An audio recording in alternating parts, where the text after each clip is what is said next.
ರಾಜ್ಯದಲ್ಲಿ ಕುರ್ಚಿ ಕಿತ್ತಾಟ ಮತ್ತಷ್ಟು ಜೋರಾಗಿದೆ.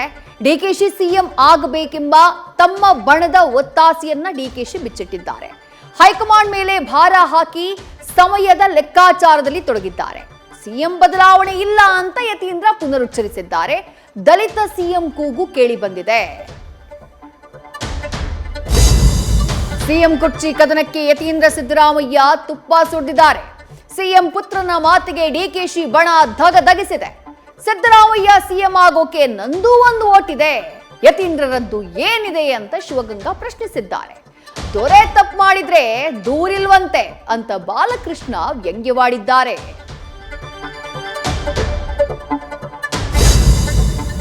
ಮೆಟ್ರೋ ದರ ಬರೆಗೆ ಸಿಡಿದಿದ್ದಂತಹ ಜನರ ಕೂಗಿಗೆ ಬಿಎಂಆರ್ಸಿಎಲ್ ಮಣಿದಂತಿದೆ. ಮೆಟ್ರೋ ದರ ಹೆಚ್ಚಳ ಸದ್ಯಕ್ಕಿಲ್ಲ ಅಂತ ಹೇಳಿ ಸಂಸದ ತೇಜಸ್ವಿ ಸೂರ್ಯ ಗುಡ್ ನ್ಯೂಸ್ ಕೊಟ್ಟಿದ್ದಾರೆ.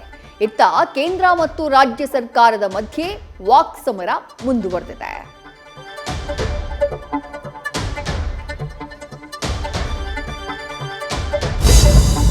ಸಿದ್ದರಾಮಯ್ಯ ದಾಖಲೆಯ ಬಜೆಟ್ ಮಂಡನೆ ಹೊತ್ತಲ್ಲೇ ಕಾಂಗ್ರೆಸ್ ಶಾಸಕರು ವಿದೇಶ ಪ್ರವಾಸ ಕೈಗೊಳ್ಳುವ ಸುದ್ದಿ ಹಬ್ಬಿದೆ.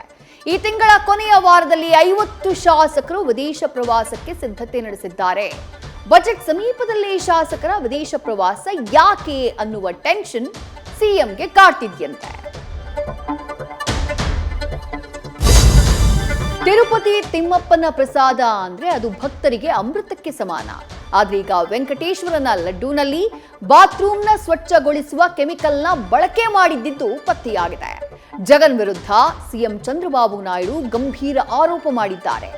ದೇವರನ್ನ ದ್ವೇಷ ಮಾಡಿದ ಯಾರಿಗೂ ಉಳಿಗಾಲವಿಲ್ಲ ಅಂತ ಹೇಳಿ ಪವನ್ ಕಲ್ಯಾಣ್ ಗುಡುಗಿದ್ದಾರೆ.